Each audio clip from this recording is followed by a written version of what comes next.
Dayna Martin is an author and peaceful parenting advocate, spreading the message of freedom and children's rights. Author of the books Radical Unschooling, A Revolution Has Begun, and Sexy Birth. She's been featured on the Dr. Phil Show, Nightline, 60 Minutes, The Jeff Probst Show, and most recently, ABC's hit show, Wife Swap. Her articles, videos, and TV appearances have helped thousands of families on their path to live with more freedom, peace, and joy. We hear words like rebellion and chalk it up to normalcy. But what if there was nothing to rebel against? What if we live with the same respect for our children that we demand they have for us? What if we could recognize that punishments model injustice, and that through using power to control another person, we are teaching them to do the same? It is through loving, kindness, and understanding that children learn love and peace, and in turn will reflect this back on the world. Respecting children's rights and freedoms is a revolutionary approach to parenting and education. This is a parenting philosophy on the leading edge of new thought, yet it is rooted in instinctual wisdom. Our culture needs to realize that living with respect and freedom with our children is the most responsible way to create a peaceful world.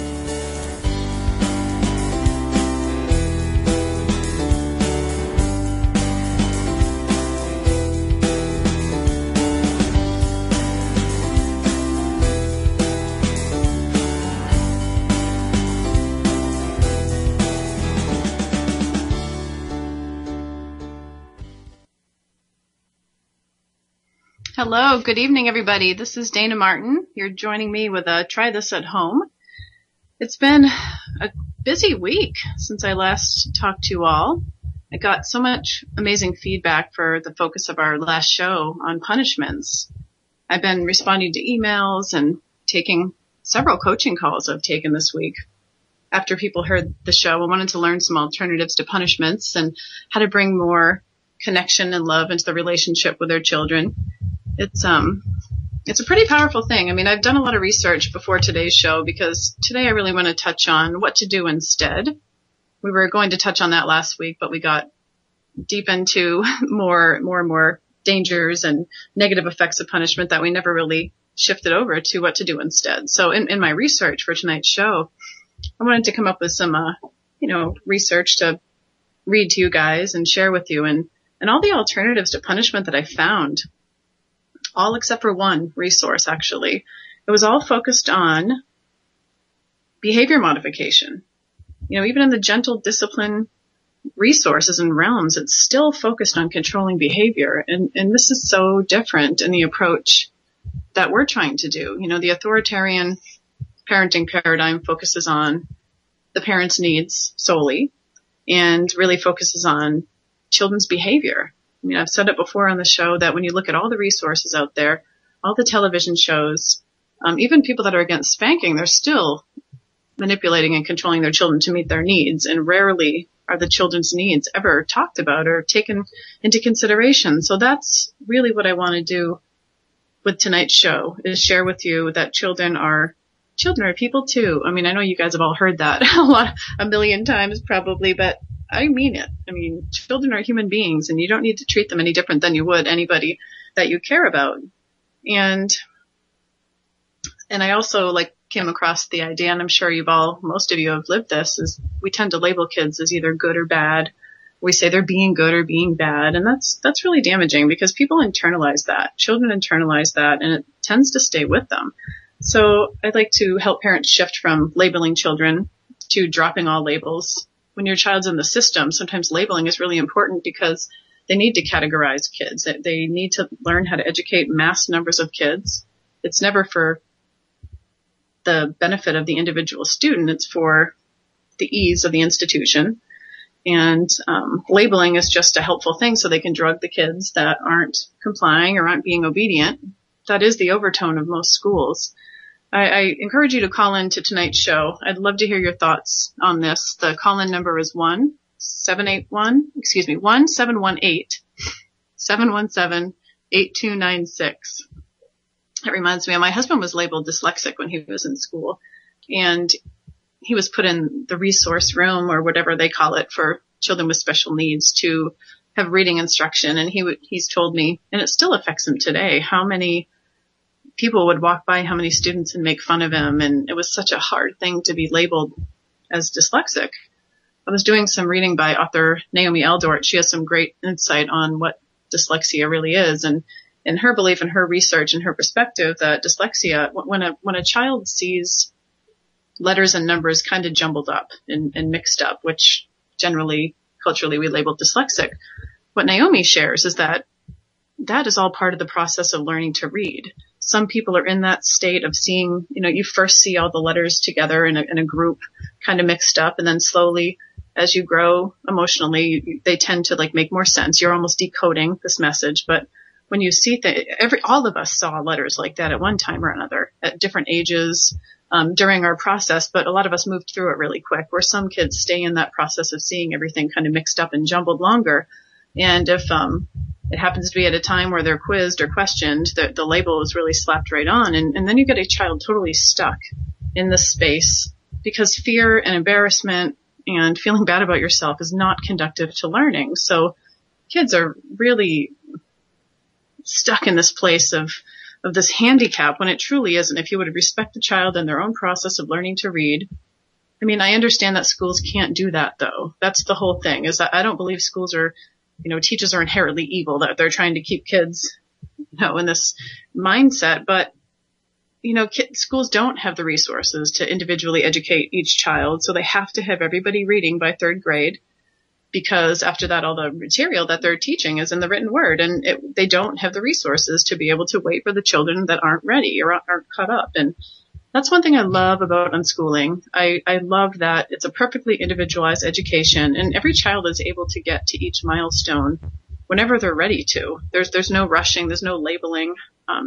Children learn how to read at all different ages. There's a huge range of readiness. And it's one thing that's really beneficial. But yeah, my husband still deals with the whole dyslexia issue. I swear it handicapped him for life to ever really having confidence in himself. I'm kind of his proofreader. He's an amazing photographer. He's an incredible artist. But he still feels insecure about his ability to read and write. So something that I'm happy to help him with, but I think a lot about.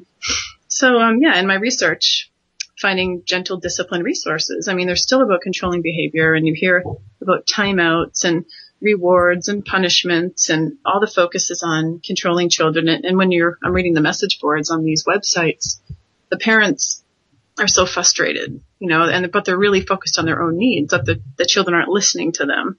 And very, very rarely do people take into consideration that children have needs that need to be met. I want to share with you guys. One thing I want to share really quick. I just found, this is crazy. I always do a little research on parenting in the news. And if anything's noteworthy, I like to share it. This was something I just discovered that in New York City. Let me just see this. A mandatory state-run parenting class is being eyed by the New York legislature. New York parents will be forced to return to school for government-run parenting classes if State Senator Ruben Diaz Sr. de-Bronx has his way. Diaz is supporting a legislation that would require parents of elementary school students to attend 4 parent support education programs before their children are allowed to enter 7th grade. And he says that the mandatory courses are necessary because many parents don't attend any parent-teacher conferences. Now, this really just concerns me because, you know how the government is run, and when they try to encourage parents to parent in a way that's going to demand obedience and compliance, they're definitely not doing it for the greater good of the kids. They're doing it in the long run for the greater good for themselves. And they're going to start this obedience training real quick with these kids. So these parents are basically going to be pawns in the whole bigger scheme of things. And so, let's see. He's trying to say that we're not saying that parents are irresponsible. We're trying to expand their skills. We want them to be good parents and not miss an opportunity to expand their parenting skills and get involved with their children's psychological problems. Let's see. If you thought the public reaction to the soda ban was big, Olson said, wait until you see the public reaction to telling people the government knows better than they do and how to raise their kids and run their families. So there's a large number of students who would wallow in the 6th grade as a result of parents flouting the law. Let's see. So what do you think? I want to hear your opinion on this. What do you think about parents being forced to take government-run parenting classes in order for their children to go on to 7th grade. One last comment says, imagine treating every parent in New York as though they are on probation, he says. Olson says the bill would force parents to show up and be re-educated and lectured about their shortcomings and how they're raising their children, and to be inoculated with whatever the government wants them to do with their children. It's scary stuff, people. I would not have my child in. I know not everybody is lucky enough to be able to, or fortunate enough to be able to be home with their children. I know that it is a privilege, but I think that a lot more people could do it when they realized what putting their child through a government-run school, what the greater intention of that school is. I really encourage everybody reading that's interested in this kind of thing to read John Taylor Gatto. His work is amazing, as well as the work of John Holt.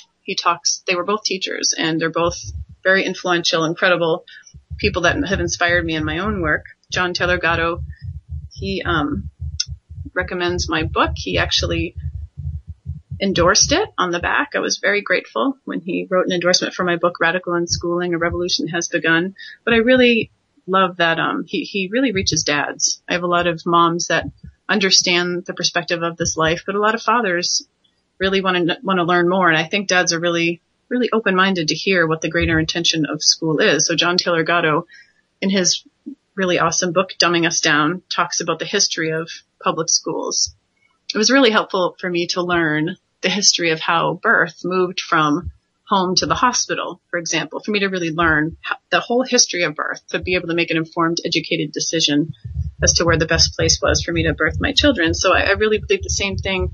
I think that book should be mandatory to read Dumbing Us Down too, so parents could really have truly informed consent, because what you're really brainwashed to think about schools, that they're completely focused on learning, and in truth, they're focused on creating obedience and compliance above all else. And they really just want to get kids to pass the tests. I mean, nobody is as invested in your children's future or education as much as you are. There's no way. So basically you're subbing out what you could do yourself much better. But I think a lot of people have so many doubts. They have so many fears, thinking that they can't do what teachers do. You don't need to know all the answers. You just need to know how to find them. You need to know the resources. So I don't look at myself as my child's teacher. I look at myself as my children's learning facilitator. And we'll talk more about that as the show goes on. Let's see here. I want to talk to you guys about the alternatives to punishments. What do you do instead? If you're not doing timeouts or spanking your children, what do you do? Jan Hunt is a good friend of mine. She runs the Natural Child Project. Some of my work is published on the site, but this site was actually the first resource I ever found back in 1999, 1998 even, like when I was pregnant with Devin, who's now almost 15. It was the first time I ever heard the term unschooling. I remember the first time I ever heard it. I'm sure anybody listening that is unschooling can relate, that you just think, what the heck is that? You think that people just assume it's not doing anything or it's not educating. But unschooling means not doing school. It doesn't mean not educating. Educating is really important to unschoolers, but it's about reprioritizing. We're not putting the institution and the needs of the institution before family, like most people are forced to. Freedom to me would not include needing to ask an institution permission to be with my children. If I have to ask somebody else permission to take my children out of the institution or to be with them or go on a trip, that is not freedom. And we are spoon-fed the idea that we're so free, but we're not. And when you realize that and you say, there's no way that I'm going to live under that kind of oppression, and put that before family. Family comes first to us. Family, pursuing our interests. Learning is really important to unschoolers, but it just becomes a side effect of living a rich, full, exciting life together, doing things you love side by side, and it's a really joy-filled life. So as corny as it might sound to some people, joy is the goal. Like, you guys have heard the saying,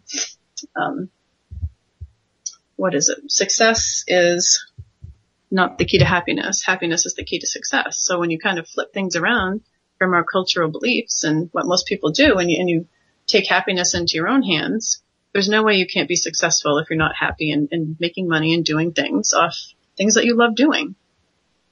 In the future, I'd love to have some shows on the concept of unjobbing, meaning not working for somebody else, starting your own business, making money yourself, just based on things you already know and things you know how to do and things you love doing. That's another thing people are really afraid of, to let go of these jobs. You guys think that you have all these safety nets under you that will guarantee a happy life if you jump through all these hoops. But in the meantime, there's people like us who are really living freedom and living joy in ways that people are afraid to do. If I can do it, you can do it. Trust me.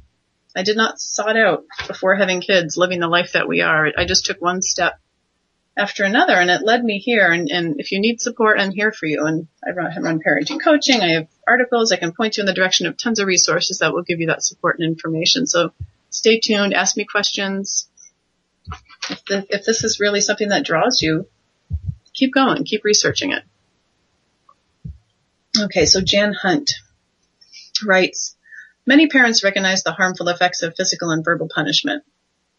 They know that yelling, slapping, hitting, and spanking teach violence, destroy self-esteem, create anger, interfere with learning, and damage the relationship between parent and child. But knowing what not to do is only the first step. Parents wonder what they should do instead. Unfortunately, most current parenting books and articles recommend alternatives, which in reality are merely alternative punishments. And that's exactly what I was talking to you about in my research. This was exactly what I ran into, just alternative punishments. These include timeout, denial of privileges, and so-called, in quotes, logical consequences. In fact, I'm saying this in my own words, in fact, logical consequences are not logical. They're not natural consequences. These are parent-imposed consequences, and your children know it. They are anything from natural consequences. Jan goes on to say that all of these methods have much in common with physical punishment, and they all give the same messages, that the parent has no interest in the underlying unmet needs that led to the behavior and is taking unfair advantage of this greater size and power over the child. Most significantly, these approaches tell the child that someone he has come to love and trust wishes to cause him pain. And this is crazy-making messages because it's so alien to the child's intuitive understanding about what love should look and feel like. Can any of you relate to that? It is really crazy-making. I mean, to tell somebody you love them as you're hitting them, or telling somebody you love them as you're being mean, is enough to drive somebody insane. Finally, all of these approaches miss the best opportunity for learning. They sidetrack the child into fantasies of revenge, where he is too distracted to focus on the real issue at hand. True alternatives to punishment are those that help the child learn and grow in a healthy way, and there are few greater joys in life than allowing our children to teach us what love is. I think it takes some time. I have parents contact me, and they're upset, and they say, I totally understand this philosophy, but my child's, 7, 8, 9 years old, and they've already been using punitive discipline, and they feel so guilty, and they want to know how to undo damage that they've done, for example. And I mean, you only know how to do what you know how to do. I love Maya Angelou's quote that you did then what you knew how to do. When you knew better, you did better, and guilt does nothing to help you evolve on this parenting path. That sometimes it's so essential to feel contrast. Like you have to parent in a way that doesn't feel good sometimes to really feel what you want to do. You have to kind of feel your way through this. If it feels wrong and goes against your instinct, and the old saying, it hurts me more than it hurts you, that is just something that has been said time and time again. If it hurts me, I know I'm doing it wrong. It shouldn't. Parenting shouldn't hurt. It shouldn't hurt you to need to be tough. There's no such thing as somebody benefiting from that kind of approach. I know some listeners may be so resistant to hearing this because it really challenges deeply held beliefs.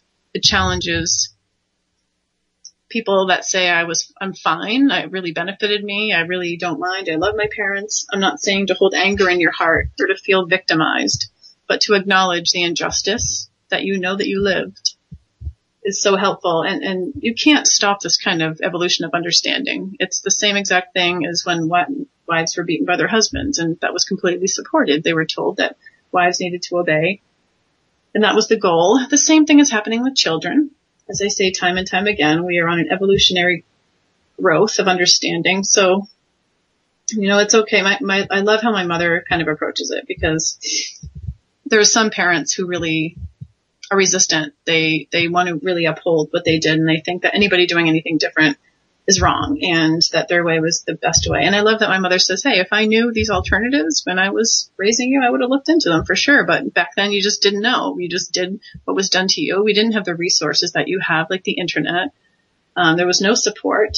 So I'm so, so grateful to live in this time in human history where we have so many resources. We can learn and grow. And that's why things are moving so quickly. That's why this evolution of understanding is happening so quickly. And so if this appeals to you, keep listening. It looks different in every home how people come to this. Not everyone has been doing this from the beginning. So there's 22 alternatives that Jan lists here. I'm not going to read them all, but I will read the ones that really stand out at me. Let's see. Prevent unwanted behavior by meeting your child's needs when they're first expressed. With current needs met, children are free to move on to the next stage of learning. Again, the focus on most parenting techniques or tips at all around how to control behavior. When does anyone say, why is the kid acting like that? Why is that child doing that? Nobody ever says that. Like they're non-feeling beings, like they're dogs that need to be trained. It's so degrading. And so children are acting certain ways because of something. There's a reason. So when you become your child's partner in life through a partnership parenting dynamic, you don't become the wall between them and their desires. You don't become the controller of their behavior. You help them get what they want and need in life. So you focus on their needs and you become their partner and you help them meet what those needs are. Mind you, it does take more time and it does take more creative effort. It does take patience, but it's really like an investment. It's so important. Controlling behavior and setting rules and manipulating children to meet your needs. I mean, that's really easy and kind of lazy, and it's what's been done for time and time again. However, it is not fulfilling or rewarding, and it's very damaging. It's very, very damaging to children and to you. Parenting should not feel awful. It's not supposed to by nature. It's supposed to feel good and right and a positive experience for a parent and child. Yes, you meet challenges together. My kids fight sometimes. I mean, it's not all rainbows and butterflies, but it's a lot more joyful than what a parent who's being controlling their children all day in the authoritarian dynamic deals with. Another way is to provide a safe, child-friendly environment. There is little point in having precious items within the reach of a baby or toddler when they can simply be put out of the way until the child is old enough to handle them carefully. I worked with people who say, my child keeps reaching for this item or broke this or broke that. And I can remember going over to visit my great aunt Gladys. She was this really ornery old woman, and she had all these little breakables. They were all so pretty, all so colorful, like all over her house. And I remember being a little girl and, I just so wanted to touch them. They were so beautiful. And I remember her spanking my hand and making me stand in the corner, and I just didn't understand. It felt so cruel. It felt so, so dark and cruel. I always hated going to her house. So I would just get this feeling in my stomach of like the meanness that would occur. You know, this woman was told to treat children that way. She was probably treated that way, but I mean, how much more fulfilling and rewarding would everyone's lives have been if she could have moved these things out of the way, or my parent just waited to bring me over there. There's a bunch of solutions that could have happened, so I didn't have to deal with that kind of thing. So I'm sure a lot of you can relate. So part of childproofing is tucking away those awesome things. I have a Metallica set of like each member of the band. It's semi-fragile, and it was just a collector's item, and I loved it, and I had it on my entertainment center. And when Devin was born, I put them away. I took them away.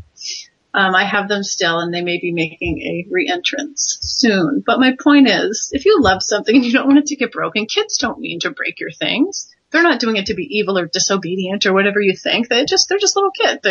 They're interested and curious about things. So just be responsible. If you don't want something to get broken, just put it away or put it up high and those kind of things. So think about how you would like to be treated if you want to find yourself in the same circumstances as your child. Human nature is human nature regardless of age. That's been a really helpful tip for me on this path, is really just to remember what it felt like to be a child. Do you guys think that's hard to do, to really put yourself back in that age and really sit in those memories? Sometimes they're really painful to sit in, but sometimes they can be so eye-opening. I really, really admire people that have the ability to put themselves in their kids' shoes. Show empathy. Empathy for your child's feelings. Even if a child's behavior seems illogical, his underlying feelings and needs are real to him. A statement like, "You seem really unhappy," is a good way to show that you're on your child's side. You want your child to know that you're their partner. You're there to help them. You're not there against them all the time. Validate your child's feelings so she knows that you understand and care, and that she'll never be rejected for having any particular kinds of feelings. For example, that scared me too when I was little. That's a tool that I use. I definitely, not even a tool, it's just something that natural happens. More recently, we've been watching movies together as a family. My youngest is 6, so Ryan's 6. And he's a little more, I guess, mature than some other kids his age, probably because he's the youngest and he has 3 older siblings. But the kids are really into like watching horror movies, not like really, really gory ones, but, kind of the intense psychological thrillers. And, I'm always really trying hard to I'm the one scared watching these things. I'm looking through my hands and all the kids are loving watching them. And I'm like hyper intensely aware of like what the kids must be feeling when I keep checking in with them, probably more than they'd like. I probably drive them crazy, but this is new to me to like be watching these like psychological movies together. And like I said, they're not like really bloody or gory, but I just like keep checking in with them, So just communicating. And I absolutely love that we're at this stage. I can't believe it actually.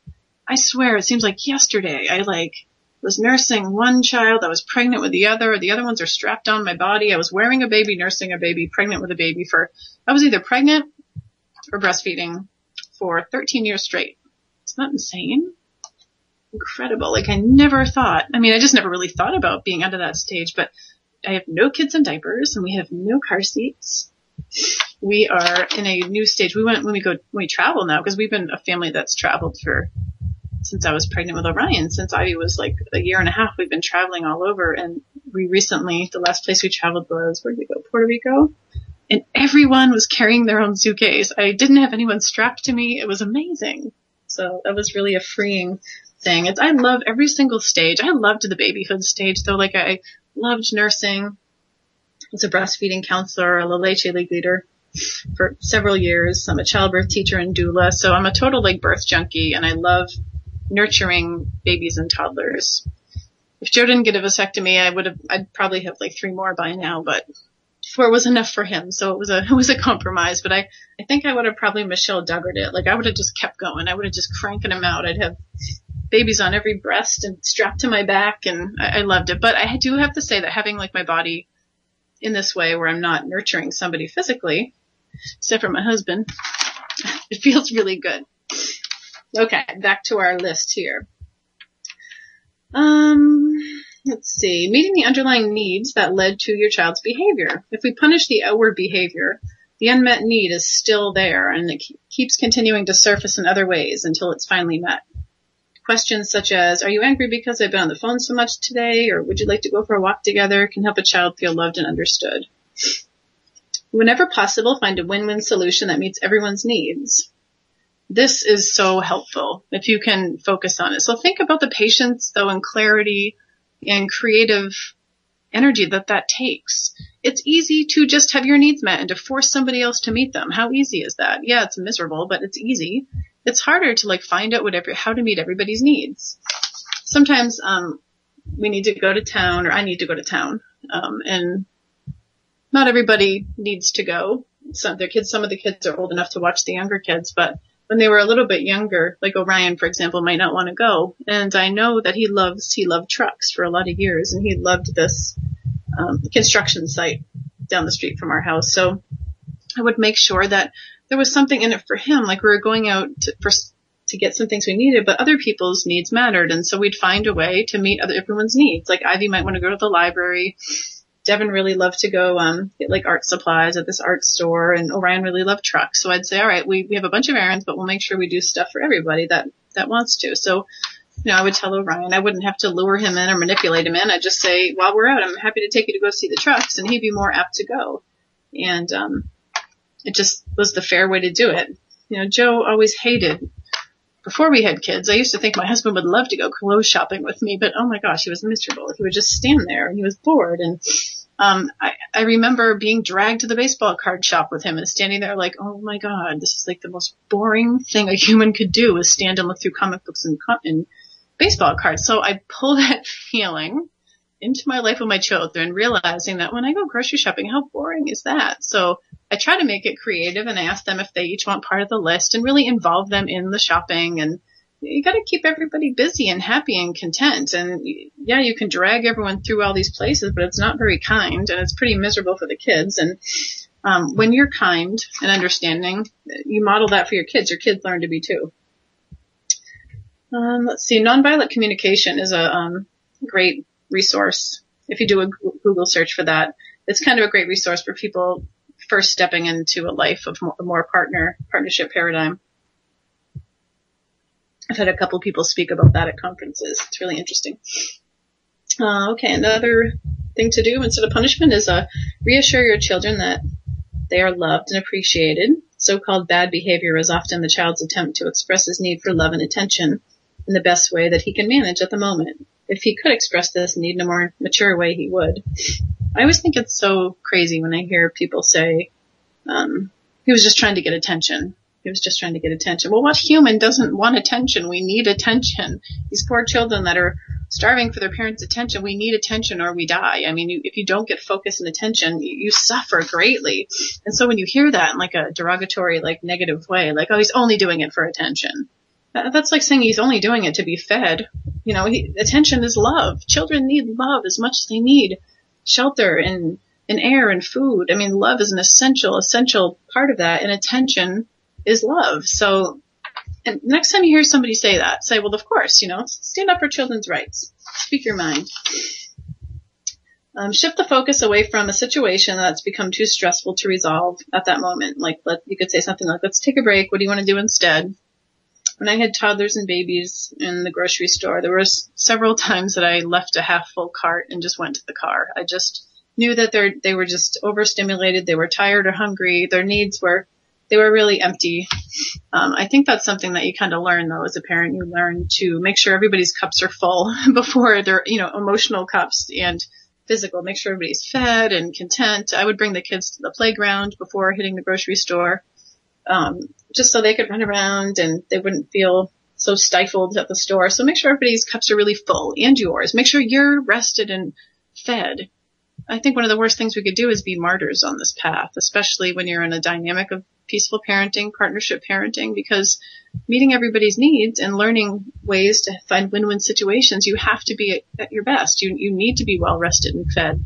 So I think one of the hardest things to do for mothers especially is to take that responsibility. Because many of us were raised to we met the needs of the adults around us and they didn't really do it themselves. We did it.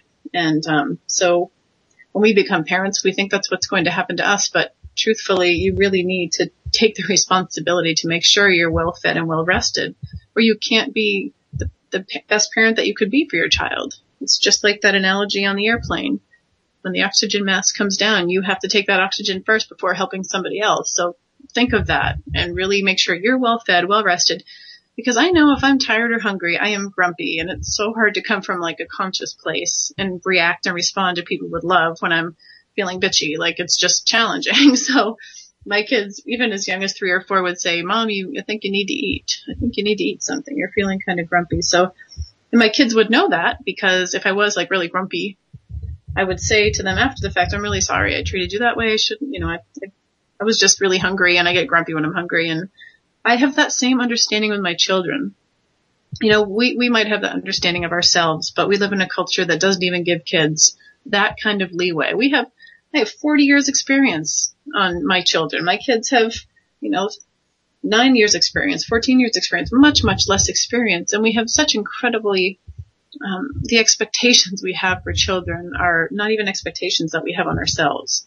We expect them to have utter patience, and they're punished in our culture without showing that. Kids are tired or hungry. They're going to be whiny. They're going to be sad. They're going to be grumpy, irritable. They're going to throw themselves on the floor. They're going to act like children who are tired or hungry. Yet we punish children for that behavior that we can't even control with 30, 40 years experience on them. We get grumpy and bitchy, yet we understand that.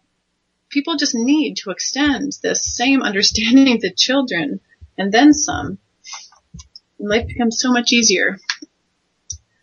Shift the focus away from a situation that's become too stressful. Like I just said, take a break. What do you want to do instead? Ask your child, like giving even like quarters for the gumball machine is always fun for my kids. Be sure that you and your child have had nutritious food. We were just talking about that.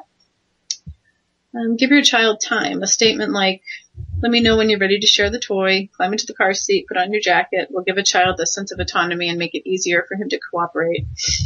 I think just when your children feel free and they know they have the freedom and you can take a breath and you have patience, you never need to generally rush from place to place. Your kids can come first. And when you put the relationship and that connection with your child before all else, everything does fall into place. There's nothing more important than that connection that you have. And force and meanness and coercion and punishment damages that connection just to get somewhere at a certain time that could possibly wait. I know there's situations where appointments are important, but more often than not, we don't need to be treating our children the way that we do and that it damages our relationship. Give yourself time or ask for time. I've said to my kids before, if I'm just like stressed out and not really sure how to respond, I'm just like, I just need a minute. I need to go outside and need a minute. And I just need some time to like think clearly and see things really objectively sometimes because, we get triggered, like that's one thing that you have to realize too, is there's certain things like, I'm sure you know that your like partner can trigger you easily with certain things. Now it's all childhood issues and crap that we haven't dealt with. I won't get into all that, but we all have stuff from our childhood, from our past that people can trigger easily. Our kids trigger things sometimes and we don't even realize, they don't realize they're doing it, and our reactions like insanely over the top only because they're all issues that we haven't dealt with and blah, blah, blah. They're kicked back up again. But I mean, if you notice yourself triggered, just take a minute, go outside, take a deep breath. Remember that children create images from our words. Slow down is more effective than stop running. The first statement creates an image of slowing down, while the second creates a picture of someone running. The word don't is too abstract to overcome the more concrete and compelling image of running. That's fascinating. Okay. Breathe. When stressed, we need more oxygen, but tend to take shallow breaths. Even a few deep breaths can help us to calm down and think more clearly.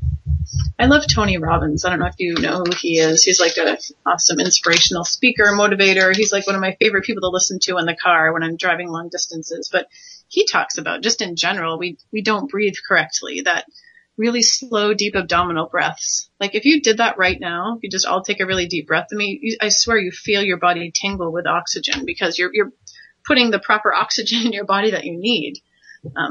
Just breathing in general, we need to rethink how we breathe in our culture, and taking really deep breaths when we need to can not only calm you down and clear your head, but it really just helps everything seem more centered and balanced. And finally, ask yourself, will I look back on this and laugh later? And if so, why not laugh now? Create the kind of memories for you and your children that when you look back on that day, they'll be more joyful. So in these ways, we can bring the best about the genuine cooperation that we seek in the moment, but our greatest reward will be a lifelong, mutually loving and trusting bond with our child. And thank you, Jan Hunt. You're awesome. I love your information. Natural Child Project. You have to check it out as a resource. She's amazing. Okay. I had a request for someone to share the story of my daughter, Tiffany, who is 12. I can't believe she's 12. Those of you that have been following me online since Tiff was 3 and 4, Tiffany's name is not Tiffany. I don't know how many of you knew that. Her real name is Dakota Lee Martin. Ever since I had my first Cabbage Patch Kid at the age of, 8 or 9, I don't even know how old I was. There was a huge Cabbage Patch craze. I named my Cabbage Patch Dakota, and I told myself that someday when I have a little girl, her name's going to be Dakota Lee. She's going to have the same middle name as me, and I'm going to spell it the same way. Oh, I fantasized about my little girl, about my little Dakota Lee. And I had Devin. I knew my firstborn would be named Devin. Whether it was a boy or girl, Devin was going to be the name. And I had him, and then I got pregnant again. And Tiff was the only child. See, I can't even call her Dakota, but I'm gonna go on. Tiff was the only child that we consciously tried for. The other kids we had, we didn't stop the pregnancy or stop the whatever. We knew that we might get pregnant, but with Tiff, we consciously said, let's try for another child. That's kind of fun, isn't it? When you're actually attempting. It turns sex into quite an interesting thing, though. And Joe never complained, but there were times where I'm like, come on, let's just get to the end here. Let's do this every day. Well, Tiff was conceived, And I didn't know it was a girl. She was the only child I also didn't know the sex with. I didn't get an ultrasound or anything. And when she was born, I had a home birth. It was my first home birth, which was so powerful in itself. I was in school to be a childbirth teacher and doula, and I think I had just got my certification for both when she was born, and her birth was amazing. I'll never forget it. It was so different than the birth at the hospital. It was so pleasurable, and out she came, and I remember looking and seeing the umbilical cord attached to her and thinking it was a penis. Like, my brain couldn't comprehend that it was a girl, and I'm like, oh, it's another boy. And I laid there and Joe said, no, it's a little girl. And I said, my little Dakota Lee. And anyway, so it was this amazingly powerful moment for me as a woman. And for us as a couple, we had our little girl and our little boy, and life was cruising along. And, okay, so then fast forward to Dakota Lee being 4. Now, she was a really highly sensitive child. She was very different than Devin. Her needs were intense. She was loud. She weaned at 11 months old, which to most of you listening, you probably don't think that's a big deal, but to somebody who's doing like the natural parenting thing like I did, we nurse till the kids are done. So, generally, I don't know, between age 2 and 4 is more average. So 11 months old, that was like really young to wean. And she had like a natural formula after I couldn't pump, and she was around 4 years old, and she said, my name is not Dakota. I don't like that name. My name is Tiffany. And I was like, all right, you don't like that name, Dakota? And she said, no, my name is Tiffany Rose. And I said, okay, sweetie. And she wanted to be called that. Anytime we accidentally said Dakota, she would correct us. I mean, right on it, but not just correct us, get so upset that we called her that. She'd cry and scream, and that's not my name. I'm not Dakota. Eventually, and we got a lot of resistance from like family. My mother was really supportive, but my husband's mother was more, she's like, you need to tell her what her name is. You can't call her that. And I refused to call her by a different name. Her name is Dakota Lee. And so on her gifts for holidays, it would say Dakota, and Tiff would get so upset. She would cry. She would say, that's not my name. It was a really, really big deal to her. I think I've probably got that across too by now. Well, over time, so that's been, she was 4. She's 12 now. She has been known as Tiffany. In fact, my book, when I wrote it, because Tiffany, she hasn't wanted to legally change it yet. We've offered over the years. We've offered over, not constantly or anything, but we offer every once in a while. Let us know when you want to legally change it. We're totally supportive of that. But she says, no, I don't really want to yet. And I think she doesn't really want to go in front of the judge or whatever that entails is kind of intimidating and scary to her. So, her legal name is Dakota Lee. And so in my book, Radical Unschooling, I refer to her as Dakota. It's funny because people that have followed my blog and follow us, the different things we've done with TV, and they say, who's Dakota? Like, they can't really put 2 and 2 together. So, Tiffany is Dakota. And I have to tell you, I've always completely supported her. And my point in sharing how much I love the name Dakota was just to get across that her needs to be called Tiffany, I knew were more important and outweighed my need to call this child Dakota and have her live out one of my fantasies or one of my dreams. I didn't need her to live vicariously through my child. She was Dakota, and to me, I don't even think of that name anymore. And she's my Tiffany. She's Tiff. I can't even imagine her being anything else. So part of this life, part of the way we choose to live is to respect our children's choices.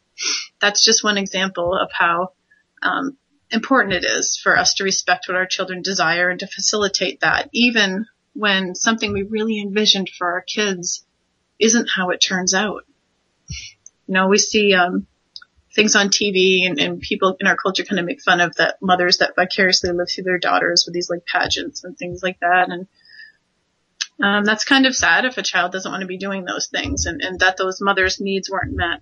But I know that my children, I want them to be whole people that are making choices for themselves. And so Tiffany Rose, I don't know when she'll legally change her name. A couple of television shows that we've worked with wanted it to happen for that show. They thought it would be interesting. And Tiff said, maybe someday we'll do that for a TV appearance. But right now I'm just not really into that. So write to me. Let me know. Have you dealt with this yourself? Do you have a child who's changed their name? Post it on my video, post it on my Facebook wall. I want to hear from you, and I'm happy to share more details of that journey. wow, I can't believe there's only 15 minutes left in the show. Like every show that I do, the more and more I enjoy it and the less nervous I am. It's intimidating to be on live, but I feel so connected with you all, and I just love doing it that I get so excited, and I can't believe how fast the time goes. So next week, I can't wait for next week's show. It's my first guest that I'm interviewing. I plan on doing like once a month, like every couple shows, every 3 shows, I'm going to interview somebody, but I don't want to interview like the typical parenting experts or the average, what you hear with a lot of other shows. I want to interview like really different, amazing people who are part of the facilitation of your children's interests and passions. I want to help you learn to support your children in whatever they love to do. So let me just tell you this little story. It's very interesting. This lady, Amy Lee, 33, she found me through seeing our family on Wife Swap. And so she kind of researched me, watched my videos, and she felt a connection. She wrote me a message on my author page just saying that she felt a connection and she wanted to connect and chat. And I wrote back to her and we started just chatting back and forth. And I said, oh, what do you do? Or, whatever. And she said, I do videos on YouTube for a video game. And I'm like, oh, that's interesting. And so I looked and I'm like, oh my gosh, is she really Amy Lee that does Minecraft videos? She's like a celebrity Minecraft video, like YouTube phenomenon. I mean, this girl is loved by thousands and thousands of kids on YouTube, mostly little girls. She has a big little girl fan base. What I love about Amy Lee is her focus on peace and love in her videos. It's so sweet and they're so cute. And my kids have been into Minecraft. Now, if you guys have little boys, little girls, you probably know what Minecraft is. You've at least heard of it. Well, years ago when it first came out, even the beta version before it was even out, Devin was playing it. Like he found out about it through friends, and Devin played the very first beta version of Minecraft, and he stayed with that game for like a year, and we facilitated this passion and interest for him, so much so that we brought him all the way to Las Vegas to meet the creator of the game, Notch. And Devin, oh my gosh, he loved it. And it just was such an important part of his life. He doesn't really play so much anymore, but Orion, who's 6 now, loves Minecraft. And I was chatting with Amy the other day on Facebook, and she said, I said, oh, my son Orion likes Minecraft a lot. And I explained that Devin liked Minecraft and blah, blah, blah, and how, our life, how we facilitate our kids' interests. I look at whatever my kids are interested in as the nucleus of their learning. And although we don't break life down into subjects, I know that like every interest, when I'm facilitating it to the best of my ability, it does touch on every subject. If you were to break it down, math, English, science, everything is brought in when you provide resources to expand on an interest. So I was explaining that to her. And I said, yeah, Orion's playing it right now. And she said, does he know Stampy Longnose? And I said, who? No, I don't know. And I said, Orion, do you know who Stampy Longnose is? And Orion's eyes lit up. Huge. And he said, I'm watching his video right now. He's my favorite YouTube Minecraft star. And I said, wow. And she said, oh, he's like one of my best friends. Like, does he want to play a game with him tonight? And I said, oh my gosh. And I told Orion, he was so excited. So Amy Lee was sweet enough to arrange this like game where she and some of the other famous YouTube Minecraft stars played a game with Orion, and it was amazing. So she is such a sweet person. And the one thing I love about her and like Stampy Longnose and these other people is Amy really takes the responsibility of being a role model to children very seriously. She doesn't have kids herself. But she's so interested in learning and growing more, I love that we connected because she has such a huge influence, and Minecraft is so hot right now. The incredible popularity of Minecraft is just exploding and exploding. And, the fact that she and I have connected and she's interested in, peaceful parenting and this whole other parenting paradigm is enormous, because I know that through us connecting that we are going to be able to spread this to these other, Minecraft celebrities on YouTube, and this is just another avenue for respect for kids. This is huge. So even children that, are limited in their playing and whose parents, they might have a hard home life, Amy Lee can be a voice of respect and peace for these kids. So I am so excited. So I'm interviewing her next week on our show. She lives in England, so it's going to be really late for her, and she's still willing to come on and be interviewed live. So any questions you have for her, please call in with them or write them into me. Let your kids know, because if they play Minecraft, there's a pretty good chance they know who she is. So definitely do that. Speaking of which, I wanted to talk a little bit about video games and limits for a minute, just to kind of feed into next week's show. By the way, I'm not watching the chat room tonight. It's too much of a multitasking venture for me so early in my radio career here. And I don't have Devin with me, so if you send me any questions through there, I can't see it because I'm not that good yet. I can do calls, but video games, learning is really pleasurable when it's not forced upon us. That's the basis of like an unschooling philosophical perspective, that I don't believe in any kind of forced learning, that I don't think that it's true learning when you're forcing somebody and they're just memorizing to jump through hoops. So part of unschooling philosophy is no forced learning and really facilitating when your children are interested in something, using that as a springboard and being your child's learning facilitator. It's such an important thing, though, as a parent coming to this life, to go through a process of something that we call deschooling. And what deschooling is unbrainwashing yourself to seeing certain things as educational and of value over other things. Like you were completely brainwashed to think that math, English, science, and these things in these certain boxes are more important than other things. And so you don't really value when your kids are playing video games, and you don't really value when they're watching something on TV, and you don't really value when they're playing certain things that aren't under that category of what you judge as appropriate or of value. So I think that really for an unschooling parent to take that time to see learning is everywhere, and you can't stop a child from learning. John Holt says learning is like breathing, and I truly understand and believe that myself. Learning is like breathing, and it's easy and pleasurable when it's not forced upon us. And our kids learn from everything. Video games are one of those, like any kind of screen, that what's called screen time, which I personally think is kind of a disrespectful label for something of such value. To call something screen time is something that propaganda, people against screens of any kind kind of put out against them. It's not screen time. It's a resource. It's a game. It's a show. It's, a window into our world that, we live in a culture that places like books on a pedestal above all other mediums of learning. And when people do that, like, would you complain or try to limit your child in his time of reading a book? No, you wouldn't. You would be so impressed. You would just be like the best parent ever. You'd feel amazing, wouldn't you? If your child was reading a book for hours and hours at a time, you would just be thinking you're amazing and that they're, doing something good for them. But a child that's playing a video game like Minecraft for hours, you think you're so conditioned and brainwashed to think that something's wrong with that.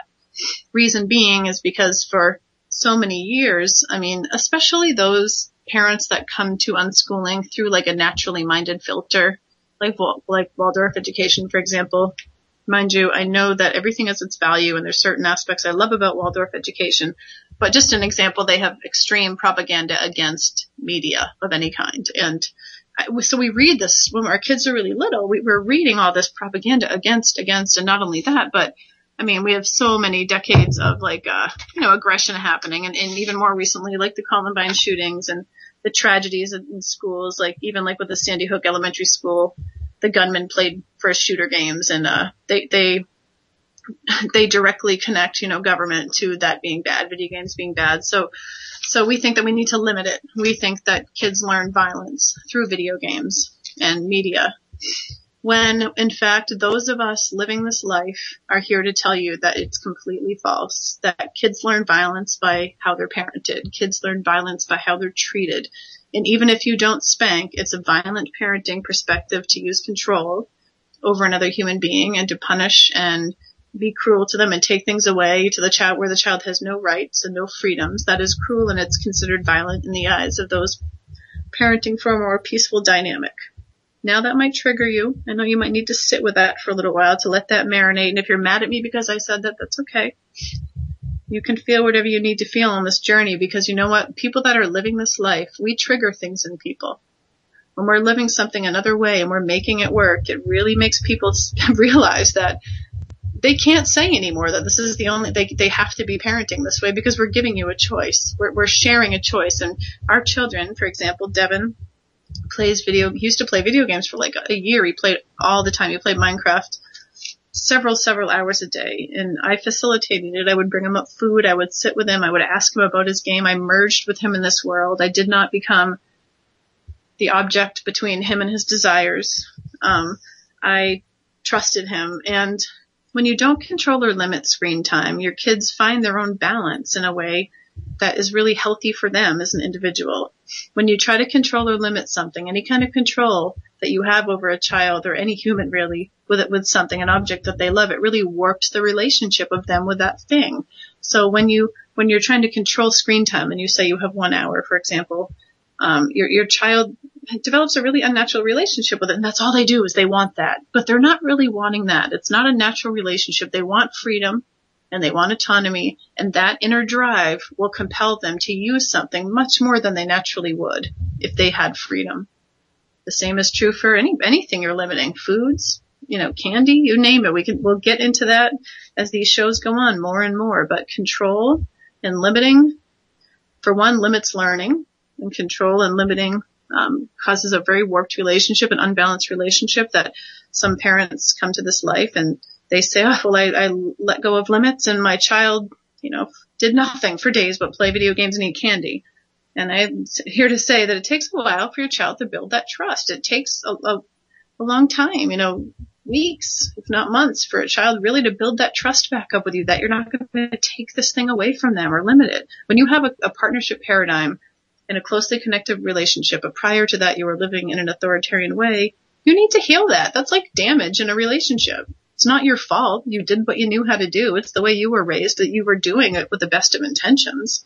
I'm not blaming you for it, but I am saying that you have to allow the time for that trust to be built so you and your child can develop a natural relationship with that and find their own self-regulation with things, and it will happen. But it looks like we're kind of getting low on time here, but I want to talk next week when Amy's here on the benefits of playing video games. I'm sure you've heard all the negatives, so we are going to educate you about the benefits, that times have changed. I mean, 99% of boys and 94% of girls play video games, according to Lenhart in 2008 in the United States. And it's a huge industry, and so many more supportive stories are coming out about the benefits of gaming and what truly causes violence and what truly causes relationships to be damaged and what causes relationships to grow stronger. So we're going to delve deeper into that next week when we have Amy Lee on. So I want to just end the show with, I want to offer you guys some parenting tips for the week, just that might be helpful to you. When you have several kids and you're living a life home with everybody, because nobody's in school, no one's shipped away, you're kind of taking all the responsibility on yourself, you sometimes feel like you don't have enough time for everything, and you might feel like you don't have enough time to clean the house, and you might not have enough time for your own passions and interests. I always have this mantra that I say to myself every day, that I always have enough time for everything I want to do.